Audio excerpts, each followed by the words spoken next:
এই সংসারে যেই জন্মগ্রহণ করে কিছু না কিছু অবশ্যই শেখে এবং তার জন্য থাকে তার গুরুর অবদান। এবার এই গুরু কে হবেন তা আমরা নির্বাচন করি। হয়তো তিনি আমাদের মাতা পিতা হতে পারেন, হয়তো বন্ধু হতে পারেন, হয়তো দাদাও হতে পারেন, আদর্শ হতে পারেন, বা হয়তো গুরুকুলের শিক্ষাকর্তা গুরুও হতে পারেন। এবার সংসারের এমন কিছু জিনিস আছে যা জগতের কোনো গুরুই শেখাতে পারবেন না, তা আপনাকে সময় শিখিয়ে দেবে। কারণ এই সংসারে সময়ের থেকে বড় গুরু আর কেউ হয় না।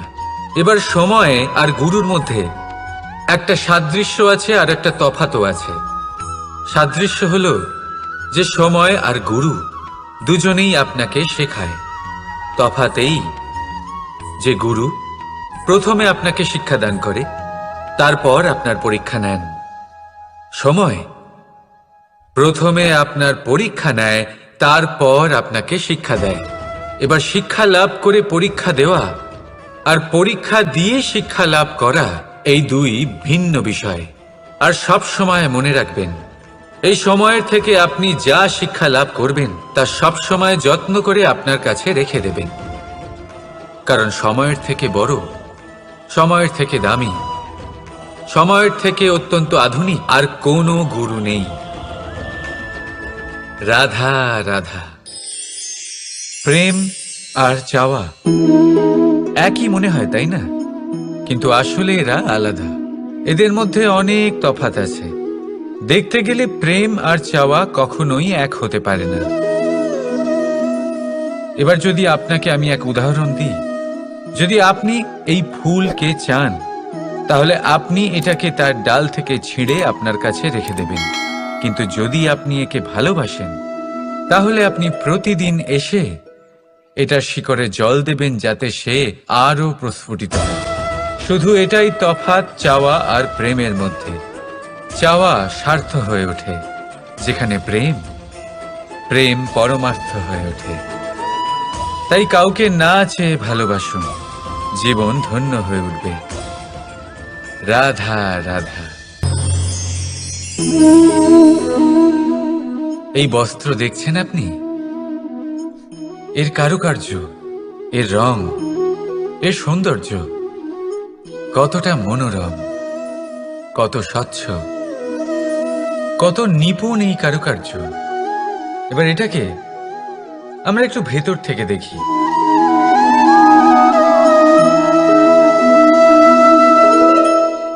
আপনি কি সেটাই দেখতে পাচ্ছেন যা আমি দেখতে পাচ্ছি? এটাই হয় আমাদের ব্যক্তিত্বের সাথেও, এটাই হয়। এই সমস্ত ঝামেলাগুলি মিটিয়ে নেওয়ার জন্য আমাদের সেই ঝামেলার মুখোমুখি হতেই হয়। তাই এই ঝামেলার দ্বারা কখনো ভয়ভীত হবেন না। এটাই আপনাকে একটা আনন্দময় জীবনের দিকে নিয়ে যাবে। রাধা রাধা।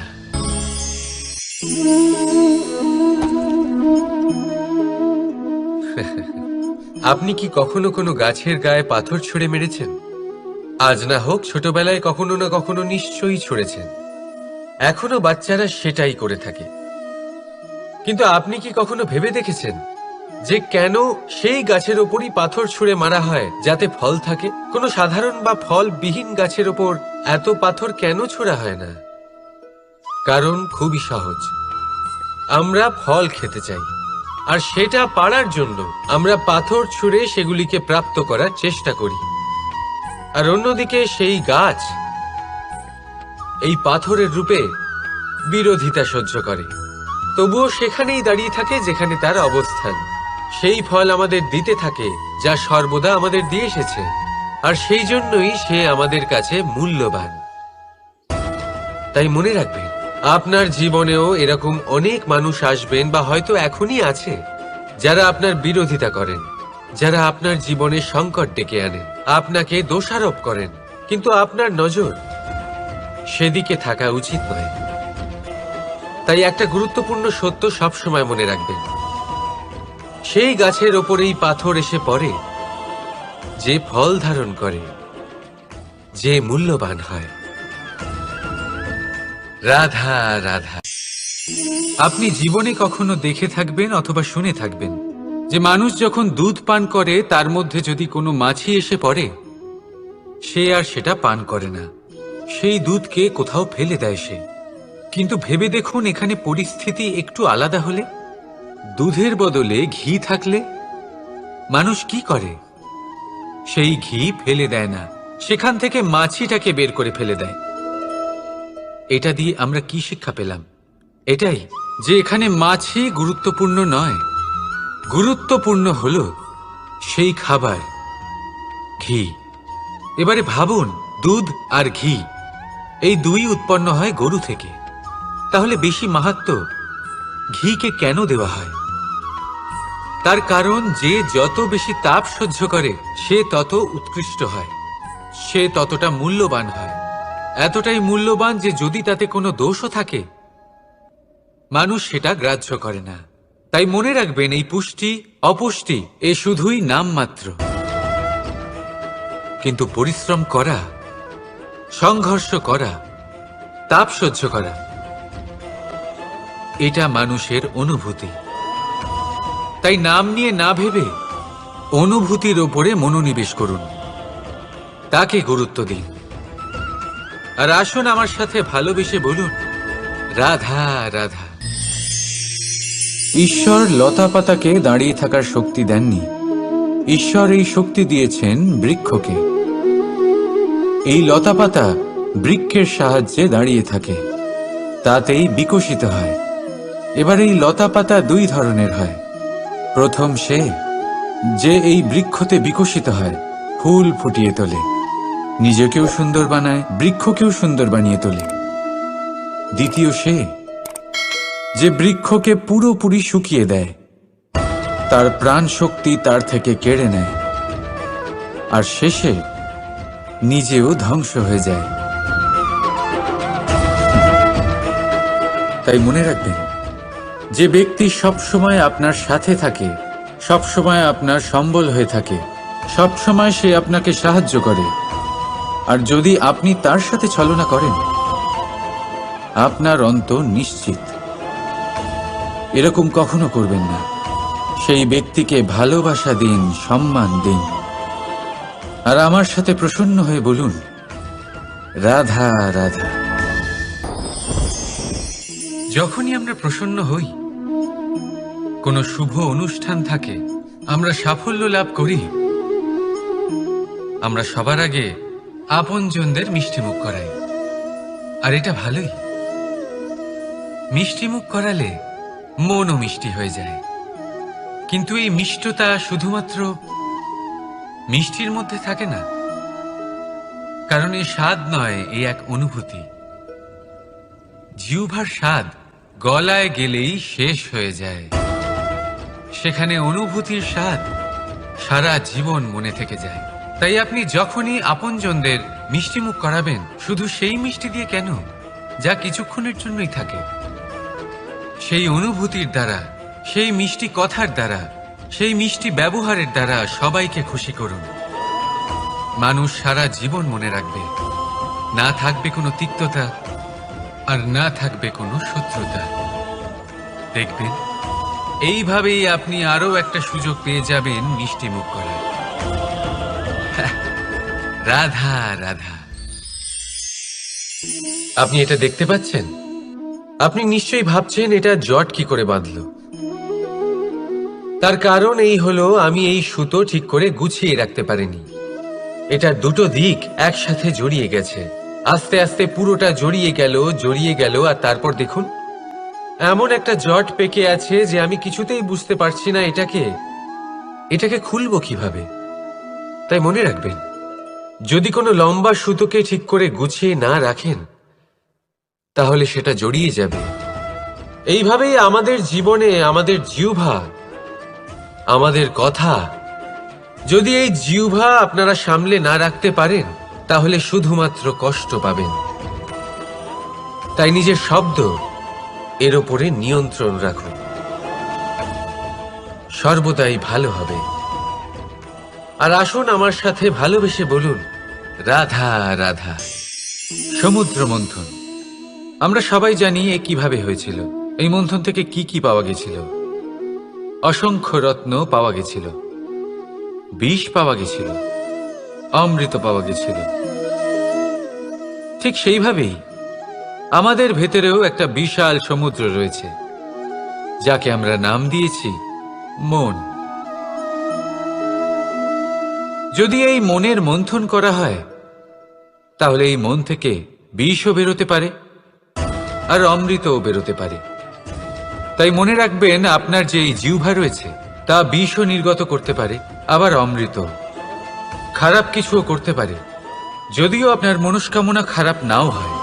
তাই সবসময় যখন আপনার মুখ থেকে শব্দ উচ্চারণ করবেন, এই মনের মন্থন করে তা করুন। আর আমার সাথে ভালোবেসে বলুন, রাধা রাধা। এই ডাল দেখুন, এই সুন্দর পুষ্প দেখুন। এই ডালের সৌন্দর্য হলো এই পুষ্প, আর এই পুষ্পের মেরুদণ্ড হলো এই ডাল। এবার কল্পনা করুন, যদি এই ডাল থেকে এই পুষ্পকে ছিঁড়ে নেওয়া হয়, তাহলে আপনি যাই করুন না কেন পুনরায় জোড়া লাগাতে পারবেন না। এবার যদি এটা আমাদের জীবনে হয়, আমাদের মানুষের, আমরা যদি কিছু পাই তাহলে সেটা সুরক্ষিত রাখি, আর যদি সেটা হারিয়ে ফেলি তাহলে দুঃখে জর্জরিত হই। এবার ফিরে আসি প্রকৃতির কথায়। দেখা যাক প্রকৃতি আমাদের কি শেখায়। এবার যদি এই পুষ্প এই ডালটা থেকে ছিঁড়ে যায়, আর যদি এই ডাল সবল থাকে, তাহলে কিছুদিন পরেই এই ডালে আবার নতুন ফুল ফুটবে। এবার এটা আমাদের জীবনেও ঘটবে, নিশ্চয়ই ঘটবে। সেটাই প্রকৃতি। সেই জন্য জীবনে আপনি যা হারিয়েছেন সেটার বিষয় না ভেবে, যা ফেলে এসেছেন তার বিষয় না চিন্তা করে, ভবিষ্যতে যা আপনি যত্ন করে রাখতে পারবেন, সাবধানে রাখতে পারবেন, সেগুলির প্রতি একাগ্র হন। বিশ্বাস করুন, এই মনরূপী ডালের ওপর সুখের ফুল সব সময় ফুটবে। রাধা রাধা।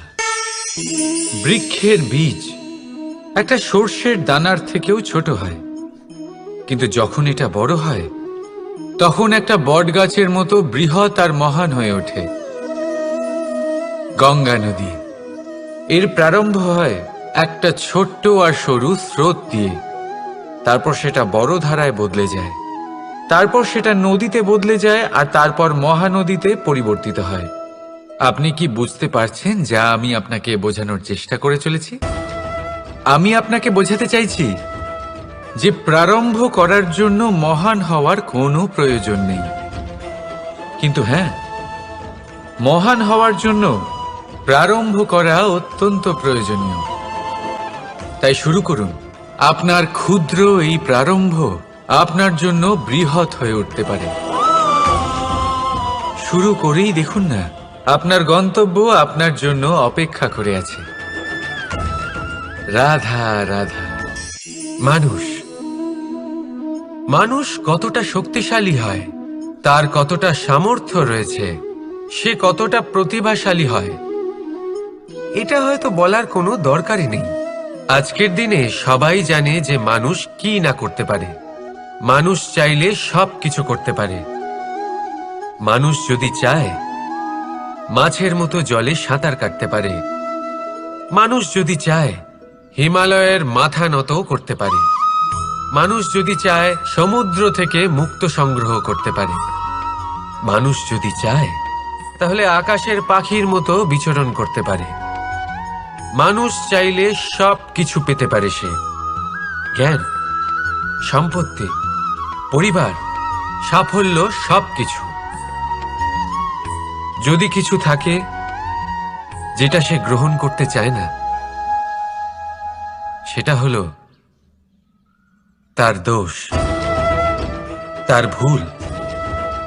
মানুষ এসব কখনো গ্রহণ করতে চায় না, কিন্তু যেদিন মানুষ তার দোষ বুঝতে পারবে, নিজের ভুল বুঝতে পারবে, সেটা স্বীকার করতে পারবে, আর সেটা ঠিক করার পথে অগ্রসর হবে, তাতে সে সফলও হবে, সেদিন সে প্রকৃত রূপে মানুষ বলে গণ্য হবে। সেদিন সে মুক্তি লাভ করবে। ভুল সবাই করে, দোষ সকলের মধ্যে থাকে, সেটা গ্রহণ করুন, তা সংশোধন করার চেষ্টা করুন। জীবনে এগিয়ে যেতে পারবেন। আর আমার সাথে ভালোবেসে বলুন, রাধা রাধা। ধন আর মানুষের মনের মধ্যে একটা সম্পর্ক রয়েছে। সেই একই সম্পর্ক রয়েছে সুযোগ আর প্রয়াসের মধ্যে। মানুষ বলে, যদি আমি একটু ধন লাভ করি তাহলে আমি কিছু করতে পারি। ধন বলে, যদি তুই কিছু করিস তবে তোর কাছে আমি আসব। মানুষ বলে, আমি কোনো সুযোগ পেলে তবেই তো চেষ্টা করব। আর সুযোগ বলে, তুই প্রয়াস কর তবেই তো আমি দেখা দেব।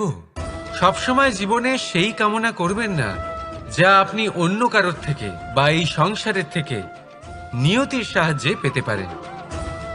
মনোসংযোগ করুন নিজের কর্মের ওপর।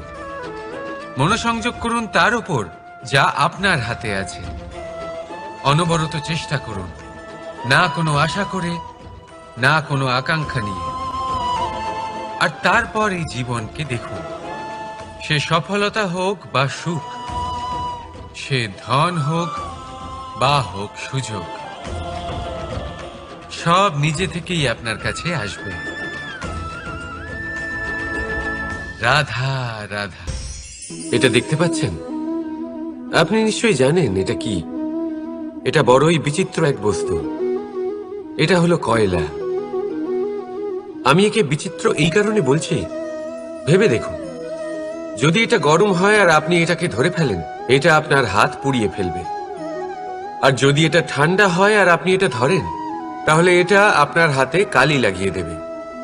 অর্থাৎ যে কোনো পরিস্থিতিতেই, যে কোনো রূপেই থাকুক না কেন, গরম হোক অথবা ঠান্ডা, এটা কোনো না কোনো ভাবে আপনার ক্ষতি অবশ্যই করবে।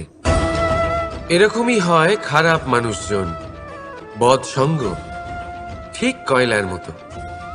আপনি যদি কিছু নাও করেন, যাই হয়ে যাক, এরা যদি আপনার কাছে থাকে, তাহলে কোনো না কোনো ভাবে জীবনে আপনার কোনো না কোনো ক্ষতি অবশ্যই হবে। তাই নিজের জীবনে সবসময় সঙ্গতের নির্ণয় অত্যন্ত ভেবেচিন্তে করবেন। রাধা রাধা।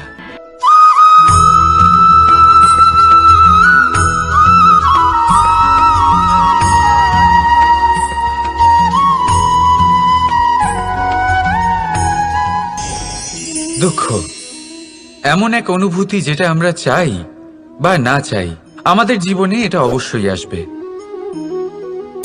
আমাদের মনকে বিব্রত করে তুলবে, আমাদের মনকে বিচলিত করে তুলবে। কখনো ভেবে দেখেছেন এই দুঃখ আমাদের জীবনে কেন আসে, কিভাবে আসে? যদি আপনি মন দিয়ে চিন্তা করেন, তাহলে আপনি বুঝতে পারবেন যে এই দুঃখের অনুভূতি পরিস্থিতির থেকে বেশি মানসিকতার থেকে বেশি আশেপাশের লোকজনের সাথে জড়িয়ে। কারণ আশেপাশের লোকজনেরাই আপনার জন্য পরিস্থিতি তৈরি করেন, যা ভালোও হতে পারে আবার খারাপও। আপনার আশেপাশের লোকজনেরাই আপনার মানসিকতাকে প্রভাবিত করে, হয় তাকে ভালো করে অথবা খারাপ করে। আমাদের জীবনের অর্ধেক দুঃখ এই কারণে যে আমরা তাদের উপরে আশা রাখি যাদের ওপরে কোনো আশা রাখা উচিত নয়, আর অর্ধেক দুঃখ এই কারণে যে আমরা তাদের উপরে সন্দেহ করি যাদের ওপর সেটা করা উচিত নয়। তাৎপর্য এটাই যে মানুষকে চেনার চেষ্টা করতে থাকুন। যেদিন আপনি এটা বুঝে যাবেন যে কে সুজন আর কে দুর্জন, সেই দিন এই দুঃখ আপনার জীবন থেকে দূরে কোথাও চলে যাবে। রাধা রাধা। কিছুদিন আগে আমরা কথা বলেছিলাম যে আমাদেরকে নিজেদের বিবেকের সাহায্যে সুজন আর দুর্জনকে চিনতে শিখতে হবে। কিন্তু কিভাবে চিনব? কি গুণ থাকে তাদের? সুজন কি সে যে আস্তিক হয়, যে ঈশ্বরকে বিশ্বাস করেন, যে তাকে ভয় পান? নাকি দুর্জন সে যে ঈশ্বরকে বিশ্বাস করেন না, তাকে ভয় পান না, শুধুমাত্র নিজের কাজ করে যান? আপনাকে বলে দিই, এই সুজন না তো আস্তিক হয় আর না তো নাস্তিক, তারা বাস্তবিক হয়। তাহলে আসুন আর বাস্তবিকতাকে চিনুন আর জীবনে শুধুমাত্র আনন্দ লাভ করুন। আর আমার সাথে ভালোবেসে বলুন, রাধা রাধা। কখনো আপনি কোনো কুমোরকে দেখেছেন যারা মাটির পাত্র বানায়?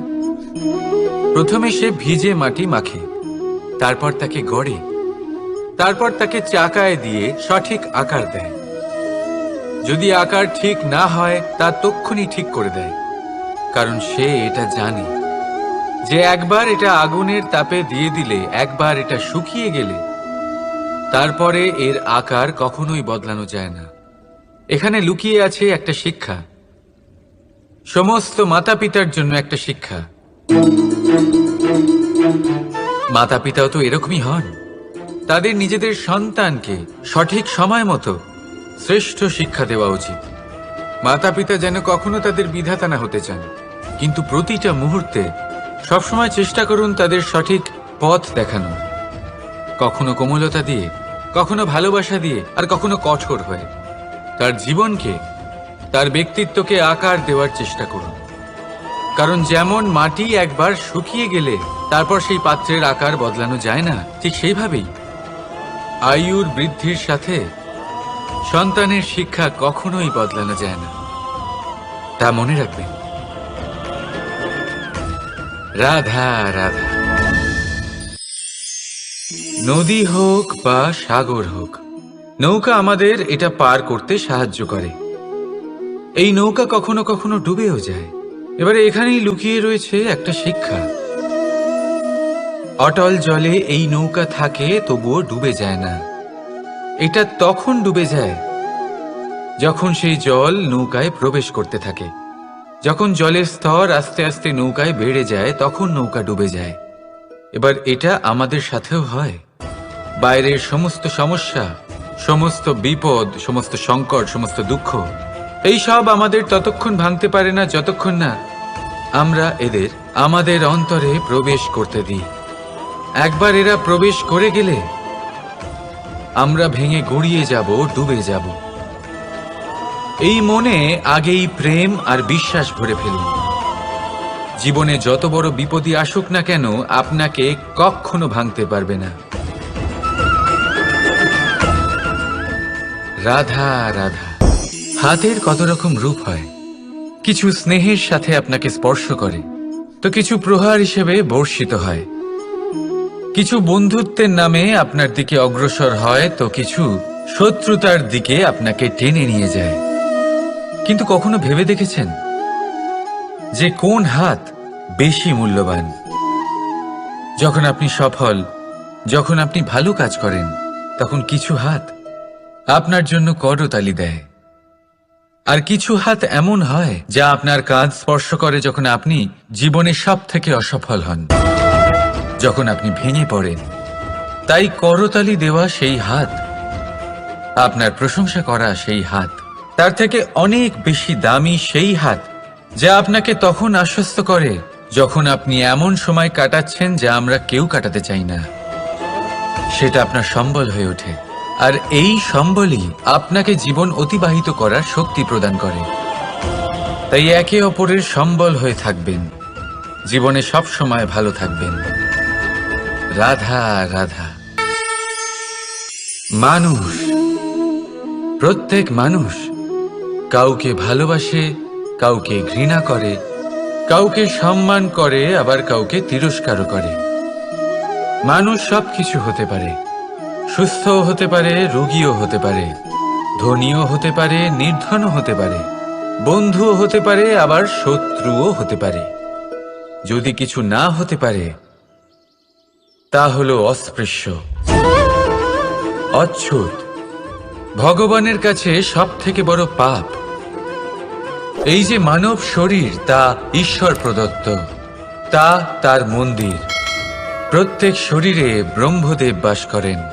তাই শরীরের অপমান করা, সেটা ছোঁয়া থেকে দূরে থাকা, এটা কখনো করবেন না। এই জীবনে ছুত অছুত কখনো বিচার করবেন না। পরমেশ্বর যা দিয়েছেন তার সম্মান করতে শিখুন। আর আসুন আমার সাথে ভালোবেসে বলুন, রাধা রাধা। উপহার, উপহার কারোর জন্য বস্তু হতে পারে, তো কারোর জন্য অনুভূতি। কিন্তু এই উপহার সকলের ভালো লাগে। এবার যদি জিজ্ঞেস করা হয় যে উপহার কিরকম হওয়া উচিত, তাহলে কেউ বলবে যে উপহার এমন হওয়া উচিত যার সাথে আমরা সোনা রূপোর তুলনা করতে পারি। কেউ বলবে এমন উপহার হওয়া উচিত যা পেলে কারোর মন খুশি হয়ে ওঠে, সে আনন্দ উপভোগ করে। ব্যক্তি উপহার যা দিচ্ছে তা নির্ভর করছে তার আর্থিক অবস্থার উপরে। কিন্তু উপহার যাই হোক না কেন, তাতে একটা অনুভূতির অভাব কখনোই থাকা উচিত নয়, আর সেই অনুভূতি হল ভালোবাসার অনুভূতি। তাই মনে রাখবেন, ভালোবাসার থেকে বড় উপহার আর কিছুই নেই। আর যদি ভালোবাসার এই উপহার আপনি লাভ করেন, তার থেকে বড় আর কোনো সম্মান নেই। রাধা রাধা। কখনো কোনো বাচ্চাকে দেখেছেন? কত কিছু ঘটতে থাকে তার জীবনে। শৈশব থেকে বেড়ে ওঠা অবধি অসংখ্য অনুভূতি অনুভব করে সে। কখনো পড়ে যায়, কখনো আহত হয়, কখনো জ্ঞান লাভ করে, কখনো কষ্ট সহ্য করে, তো কখনো আনন্দ উপভোগ করে। কিন্তু মনে রাখে সে শুধুমাত্র আনন্দের মুহূর্তগুলি।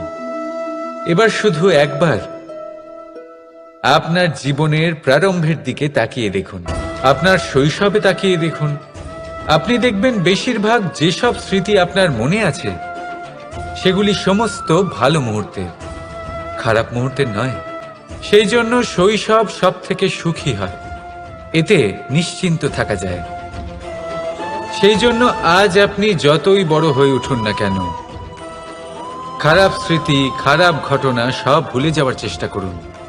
একবার খারাপ ঘটনা ভুলে যাওয়ার অনুভূতি আপনার হয়ে গেলে তখন মনে রাখবেন, যতই কঠিন পরিস্থিতির মুখোমুখি আপনাকে হতে হোক, তার মোকাবিলা করতে আপনি সক্ষম। রাধা রাধা। উৎসব, পুজো, পার্বণ আমাদের জীবনে উল্লাস ভরে দেয়। এবার দীপাবলির উৎসব এসেছে। আপনি কখনো ভেবেছেন যে এইসব উৎসব যেমন গুরু পূর্ণিমা, দোল, রাখি বন্ধন এইসব পূর্ণিমার দিনে অনুষ্ঠিত হয়, যখন চাঁদ আকাশে পুরোপুরিভাবে দেখা যায়। কিন্তু দীপাবলির এই শুভ উৎসব অনুষ্ঠিত হয় অমাবস্যার দিবসে। অমাবস্যা যাকে আমরা অশুভ বলে মনে করি। কখনো ভেবে দেখেছেন কেন শ্রীরাম অমাবস্যার এই দিন বেঁচেছিলেন অযোধ্যায় ফেরার জন্য? একদিন পরে বা একদিন আগেও তো আসতে পারতেন উনি, কারণ উনি এই সংসারকে একটা বার্তা পৌঁছে দিতে চেয়েছিলেন যে মুহূর্ত নয়, কর্মই আসল। যদি আপনার কর্ম বড় হয়, শুভ হয়, তাহলে অমাবস্যার এই রাতকেও প্রদীপের সাহায্যে আলোকিত করা যেতে পারে। তাই সময় বিচার করা না করা আপনার সিদ্ধান্ত মাত্র, কিন্তু নিজের কর্মের বিচার করা আমার উপদেশ। রাধা রাধা। আসুন এই ছোট্ট গাছটা দেখুন। এই গাছ আমার কাছে অত্যন্ত প্রিয়। আমি এই গাছটাকে ভীষণ ভালোবাসি। এবার ভাবুন, এই ভালোবাসায় আমি ওকে দিনে যদি 6 বার জল দিই, তাহলে কি ওর বিকাশ ঠিক করে হবে? এটা কি ওর জন্য ভালো হবে? কখনোই নয়। এর শিকড় পচে যাবে, এর শিকড়ের জল গ্রহণ করার ক্ষমতা শেষ হয়ে যাবে। তাহলে কি করা দরকার? দরকার হলো একে সঠিক মাত্রায় জল দেওয়া। দরকার হলো সঠিক সময় অন্তর তাকে জল দেওয়া। দরকার হলো একে সূর্যের তাপও সহ্য করতে হবে। দরকার হলো প্রতিটা কাজ যেন পরিমাণ মতো হয়। এবারে এই ভুল বেশিরভাগ মাতাপিতাই করে ফেলেন। নিজের সন্তানকে এতটাই ভালোবেসে ফেলেন, আর তাতে সন্তানের প্রতিটা ইচ্ছে পূরণ করেন। তারা প্রত্যেকটা জিনিস তাদের দেন, প্রতিবার তাই করেন। আর এইভাবে সন্তানের বিকাশে নিজেই বাধা হয়ে ওঠেন। এরকম করবেন না। এই যাত্রা আপনার সন্তানের। এই যাত্রায় আপনার সন্তানকে অনেক কিছু শিখতে হবে। নিজের ক্ষমতায় কাজ করতে হবে, তাদের করতে দিন। একটা অত্যন্ত গুরুত্বপূর্ণ কথা বলবো আপনাদের, তা আপনারা মনে রাখবেন। প্রেম আর শত্রুতা অধিক হয় তাহলে তা ক্ষতিকর। প্রতিটা বিষয়ে সমতা বজায় রাখুন, আর আমার সাথে ভালোবেসে বলুন, রাধা রাধা।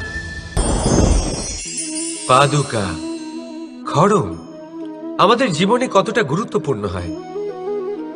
যখনই আমরা এটা পায়ে পড়ে হাঁটি, এটা আমাদের রক্ষা করে কাঁটা থেকে, ছোট পাথর থেকে। এটা আমাদের সুরক্ষিত রাখে। কিন্তু যদি এটাকেই আমরা অন্য দৃষ্টিভঙ্গি দিয়ে দেখি, তাহলে এই পাদুকার জন্যই হাঁটার সময় পেছন থেকে আমাদের পায়ে কাদা লেগে যায়। এরকম মানুষও আমাদের জীবনে থাকে, যে থাকে তো আমাদের সাথেই, কিন্তু এরাই আমাদের পিঠ পিছে কাদা ছোড়ে। এবার হাঁটার সময় যখন আপনার পায়ে কাদা লাগে আপনার পাদুকার জন্য, আপনার নজর সেদিকে থাকে না, আপনার নজর থাকে সামনের দিকে, কারণ সেটাই আপনার লক্ষ্য, সেটাই আপনার পথ, আর সেটাই আপনার করা উচিত। তাই মনে রাখবেন, আপনার পা ধরে সেই টানতে পারে যে আপনার পেছনে রয়েছে, আর আপনার নজর সেখানে নয়। সবসময় সামনে নিজের লক্ষ্যে থাকা উচিত। প্রতি মুহূর্তে নিজের লক্ষ্যের দিকে তাকিয়ে থাকুন, সবসময় জীবনের সামনে এগোতে থাকুন। আর রাধা রাধা। মানুষ এক সামাজিক প্রাণী। সমাজে ঘোরাফেরা করে, অন্য মানুষ খুঁজে বেড়ায়, সম্পর্ক তৈরি করে, সেটাকে গড়ে তোলে, সুখ দান করে, সুখ লাভ করে, নিজের দুঃখকে কম করে। কিন্তু একটা জিনিস সে বোঝে না, কোন ব্যক্তি আপন আর কোন ব্যক্তি পর। দেখুন, আপন সে নয় যে সুখের সময় আপনার সাথে থাকে। আপন সে যে দুঃখের সময়ে শুরু থেকে শেষ অবধি আপনার সঙ্গে থাকে। তাই খেয়াল রাখবেন, সুখের সময় যে আপনার সাথে থাকে তারা সেই ব্যক্তিগণ যাদের আপনি পছন্দ করেন। কিন্তু যে দুঃখের সময়, সমস্যার মধ্যে, কষ্টের ও একাকিত্বের মধ্যে আপনার সাথে থাকে, আপনাকে সব সময় সঙ্গ দেয়, তারা সেই ব্যক্তি যারা আপনাকে পছন্দ করে। এবারে কাকে আপনি আপন বানাবেন আর কাকে পর, সিদ্ধান্ত আপনার। রাধা রাধা। নাম কত সাধারণ একটা বিষয়। প্রত্যেক মানুষ যে জন্ম নেয় তাকে একটা নাম দেওয়া হয়, যা সে পেয়ে থাকে তার মাতা পিতার দ্বারা, না হলে তার গুরুর দ্বারা, বা কোনো আত্মীয়ের দ্বারা, বা কোনো কাছের মানুষের দ্বারা। এই নামের সাথেই সে আস্তে আস্তে বেড়ে ওঠে। কিন্তু এটাই কি সেই নাম? এই নামই কি সবকিছু? কখনোই নয়। একটা নাম সেটা যা আপনি জন্মের সময় লাভ করেন, যে নামে আপনি কর্মের পথে অগ্রসর হন। আরও একটা নাম সেটা যা আপনি আপনার কর্মের দ্বারা অর্জন করেন, আর এই নামেই আপনাকে সবাই যুগ যুগ ধরে মনে রাখে। আপনার আসল নাম সেটা নয় যা আপনাকে জন্মের সময় দেওয়া হয়েছিল। আপনার আসল নাম সেটা যেটা আপনি আপনার কর্ম দ্বারা লাভ করেছেন, কারণ সেই লাভের পেছনে প্রচুর প্রয়াস লুকিয়ে থাকে, অনেক পরিশ্রম লুকিয়ে থাকে। কিন্তু যদি আপনি চান যে মানুষ আপনার নাম মনে রাখে, তাহলে আপনাকে কর্মের পথে অগ্রসর হতেই হবে, শুভ কর্ম করতে হবে, অনর্গল চেষ্টা করে যেতে হবে, মহান কাজ করতে হবে। আর বিশ্বাস করুন, আপনি একটা মহান নামের ফল অবশ্যই লাভ করবেন। রাধা রাধা।